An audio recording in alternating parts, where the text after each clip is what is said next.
Ike, let me tell you, I fucking love this show. It's hilarious. And I'm an LA guy. Saying this, and I love Chicago Party. I think it's great.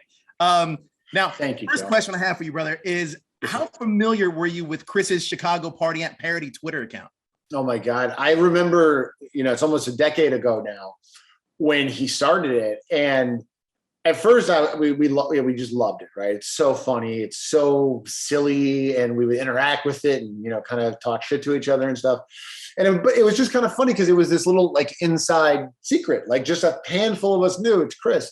And then we started watching like more people start to follow it. And then like Stephen Colbert tweeted about it. And like, we're like, oh my God. And so I was still am a huge fan of all of her thoughts, no matter how mundane, and they are mundane. Oh right. My God.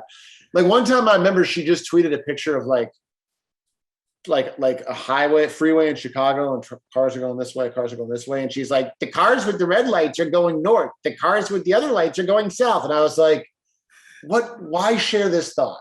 Right. But always funny. And now here I am talking to you about our show with her that Netflix is premiering. And it's just like, what is life? It's crazy.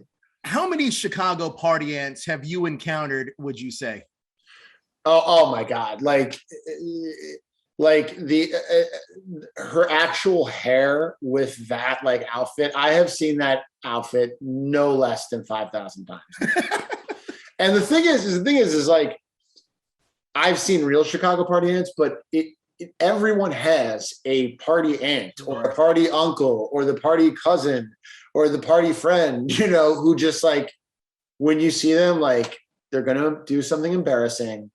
They're going to offend someone, but when they leave, you're going to miss them. And that's absolutely everybody has a party ant that is like that. Definitely, they will definitely not say no to a good time. And if you don't know who it is, it's you. Yeah, 100%. That's true. I think my girlfriend's one of those. Just putting it out there. Oh my God! Now I gotta ask you, because talk to me about the challenge of adapting a parody Twitter account into a Netflix television show. Yeah, so initially when Will Gluck and Richie Schwartz approached my partner Dave and I with Chris, and we're like, hey, do we think this could carry an animated series? And right away we're like, oh yeah, it could, because how many shows have we seen that are centered around like a big funny character with like a very strong point of view, right? And that's Diane in a nutshell. So we brought in a few other, folks and started kind of breaking the show, and it just made sense. It just was like funny, for us being from Chicago, there was like a slight nostalgia factor, but the themes were like universal. It was about like getting old and going to your first bar and, getting in trouble at work. And it just really, there was a lot to work with there, just kind of coming from this one Twitter character. It's crazy. Sure.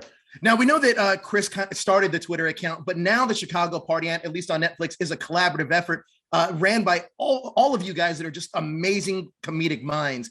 Can you talk to me about the collaboration process with the Chicago Party and really fleshing out some of those other characters? Because I think the other characters too are brilliant. Like, oh man, yeah, thank you. I know what we wanted a bunch of people that will bounce off of Diane, right? And so we kind of wanted our main like anchor to be her nephew.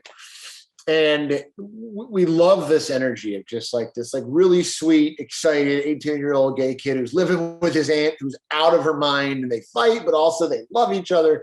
And then the other kind of main character is RuPaul, who's Gideon, who's Diane's boss. And that was another character that we were like, okay, this is someone who we want to activate Diane, right? That's kind of the name of the game. So you got like this Tasmanian devil. You need people to set her off. Right. So, and then we also had Bonnie, who's her sister, who's kind of like the straight version of her, who looks at Diane as horrified. So we had these like three big characters, and then just kind of starting to fill out that mosaic, right? Where it's like, okay, well, we want Diane to have an ex-husband, and like that could be Chris. Oh, and he could be like a really like rageful, like, ex TSA agent, and he'll have a son who works at the airport and he keeps getting hit with bags.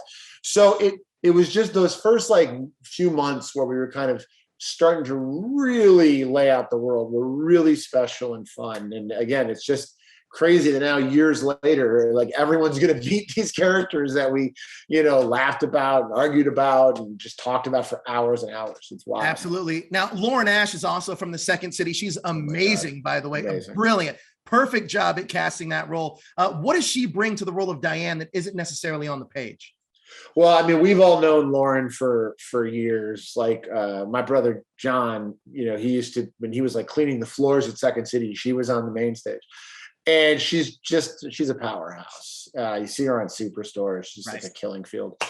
And, we wanted someone who isn't appropriate and can be really big and really make people kind of, turn their heads and go, who the fuck is that? But also there is like a real warmth to her. Right. She has like a really like just an energy that you want to connect with. And so that's kind of just the balance we're looking for, like fun and inappropriate, but also like you care about this woman. Like she's your aunt, man. So Lauren just nailed it, and just seeing cuts come in, animatic cuts come in with her voice over it is just really wonderful. I love it. You also get a chance to do some voice acting in this as well. You play Yes, Mark, sir. Which is Daniel's father. Can you talk to me a little bit about Mark and how he views the Chicago party aunt herself, Diane?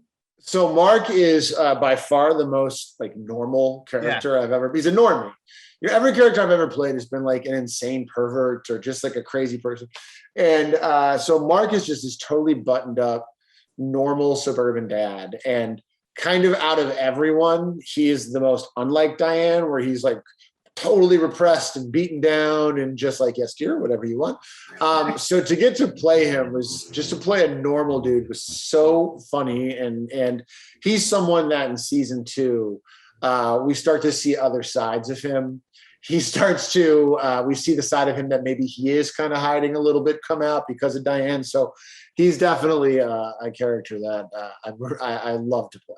I love that. Now, stay positive, but test negative. If life gives you lemons, turn that shit into Mike's Hard Lemonade. What are some of your favorite Diane quotes?